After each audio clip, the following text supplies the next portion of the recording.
Vous écoutez le Flash Actu, issu de l'épisode S412 du podcast Faut pas pousser les ISO, diffusé le jeudi 16 juin 2022.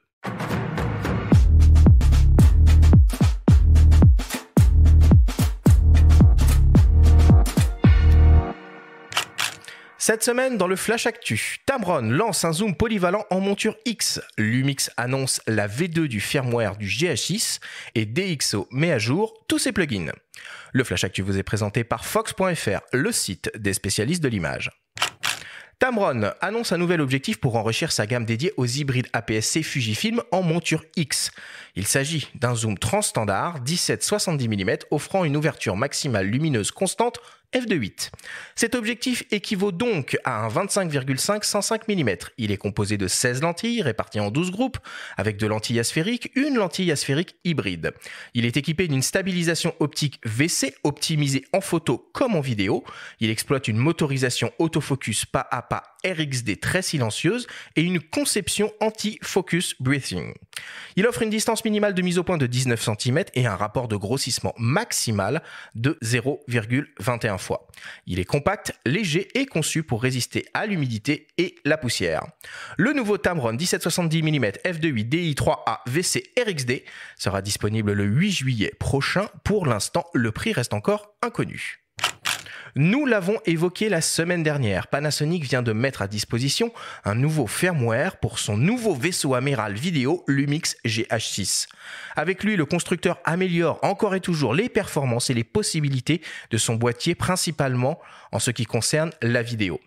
Désormais, le Lumix GH6 offre, via l'utilisation d'un enregistreur externe type Atomos Ninja 5+, ouvre la porte à l'enregistrement en Apple ProRes RAW jusqu'au 5,8K 30p et C4K 120p. Avec la mise à jour, il peut aussi enregistrer des séquences C4K et Full HD 60p en ProRes 422 ou 422 HQ en interne et en illimité. Le firmware V2 du Lumix GH6 sera disponible le 5 juillet prochain et proposé gratuitement. Et enfin, pour terminer, DxO met à jour toute sa série de 8 plugins destinés à Photoshop et Lightroom avec la Nik Collection 5. Pour commencer, Nik Color FX, l'outil qui permet de manipuler et d'améliorer les couleurs de vos images, ainsi que Nik Analog qui permet de créer des effets vintage, se voit doté d'une toute nouvelle interface utilisateur et d'une amélioration de l'usage de la technologie des U-Point. Nik Color FX est aussi désormais doté de Clearview qui permet d'éliminer le voile atmosphérique, la pollution, le brouillard, la brume, la fumée, et on retrouve pas moins de 29 nouveaux types de grains de pellicule couleur qui peuvent être simulés. Le plugin Nik Perspective, qui permet de corriger les distorsions géométriques, intègre 20 nouveaux boîtiers et 60 nouveaux objectifs dans sa base pour plus de 70 000 combinaisons possibles. Enfin, DxO Photolab 5 Essential rejoint la collection de plugins. La Nik Collection 5 en version plugin et logiciel autonome est déjà disponible et proposée au prix de 149 €. Les utilisateurs de la version 4 peuvent upgrader leur logiciel pour le prix de 79 €.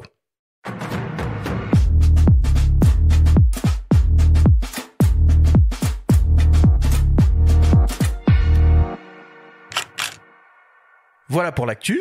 Bon, du logiciel, une optique, Tamron qui continue de développer sa gamme d'objectifs en monture X qui a été ouverte il y a finalement assez peu de temps. Moi, je trouve que c'est une super bonne nouvelle. Comme Sigma, Tamron commence à proposer des montures X, donc c'est très bien. Les utilisateurs de Fujifilm vont avoir encore plus de choix. Ce 17-70, on le connaît, puisqu'il existe déjà en monture E. Exact.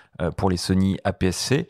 Ce sera très probablement un très bon objectif. On ne se prononcera pas sans l'avoir testé. Après, c'est intéressant de revenir aussi sur les mises à jour de firmware gratuites qui font évoluer les boîtiers de manière significative. Sur le GH6, ça a l'air d'être gratuit. Avant, ça l'était pas forcément chez Lumix. Là, ça l'est. Non, ça dépendait avant des mises à jour. Il y avait des vlogs payants, des choses comme ça. Là, c'est gratuit. Donc bravo, que ce soit Fuji, que ce soit Lumix. Les autres s'y mettent, depuis qu'ils sont passés à l'hybride Canon, Nikon, on commence à avoir de belles mises à jour de boîtiers. Donc, c'est toujours ça de plus aussi contre une certaine obsolescence des boîtiers numériques. C'est très bien. Et puis, un dernier petit cocorico, DxO, c'est un superbe logiciel. Moi, j'aime beaucoup. C'est un super, mais moi, je comprends rien. Enfin, c'est compliqué. Il y a une suite de plugins. On y reviendra. Il faudra faire une émission là-dessus. Il y a une suite de plugins qui est très intéressante. Moi, personnellement, j'utilise surtout Filmpack, qui simule donc des films argentiques. Ouais. en RAW aussi, mais il y a beaucoup de choses à dire et surtout c'est une licence qui est perpétuelle, contrairement à ce que fait maintenant le cher concurrent Adobe dont on parlera la semaine prochaine, puisque il y a des nouveautés aussi du côté de chez Adobe et chez Capture One aussi. On en parlera la semaine prochaine. Ça marche. Bon, Eric, avant d'être l'expert des experts, t'es aussi photographe. Est-ce qu'il y a un nouveau boîtier, une nouvelle optique qui est sorti récemment qui t'a un peu fait de l'œil? Non, enfin pas particulièrement. D'abord parce que j'ai jamais été très porté sur la technique en tant que des boîtiers et de ces choses-là. D'abord, je viens de l'argentique, moi, donc j'ai travaillé avec Hasselblad, Nikon et autres, des boîtiers qui duraient 30, 40 ans. Aujourd'hui, quand je vois qu'un boîtier au bout de 5 ans, il est carrément obsolète, c'est assez hallucinant. J'ai un Do H5 qui m'a coûté 14 000 euros. Oui. Après, un P20 qui m'a coûté 12 parce que j'ai acheté en fin de cycle. Enfin bon, et tout ça, ça dure au bout de 3-4 ans. Tu te dis que tu faut le changer. Donc non, En tout cas, tu es arrivé à appareil photo en bandoulière, donc tu continues de prendre des photos régulièrement. Pour moi, depuis que j'ai arrêté la photo, je fais des photos, quoi. Ah bah, forcément. Tiens, une petite question. Imaginez que vous gagniez à l'euro million et que vous remportiez la coquette somme de 14,4 millions de dollars. Oh, comment on te voit venir? Qu'est-ce que vous feriez avec, Benjamin? Oh bah, j'achèterais sûrement pas le Leica numéro 105 de la série 0, qui est ce prix-là. Non, moi j'achèterais par contre le Leica Q2 et puis je garderais tout le reste pour faire plein de choses sympas. Ah bah t'auras de quoi faire, évidemment. Régaler les amis, la famille. 14,4 millions de dollars, c'est le prix de vente aux enchères d'un prototype de Leica de la série 0 qui a appartenu à Oscar Barnack. Ça en fait donc l'appareil photo le plus cher de l'univers. Moi, ça me paraît complètement dingue quand même que des gens investissent des sommes. Alors, c'est de la spéculation, clairement, mais c'est fou. Moi, je trouve ça complètement No comment. No comment. Juste peut-être un mot sur la formation qui est proposée par Nikon, qui est financée par Nikon à Bayeux. Pour les reporters de guerre, on en a parlé la semaine dernière avec Véronique de Viguerie. Donc, c'est une formation qui s'intitule Reportage en zone dangereuse du manoir, créée par l'Académie France Média Monde.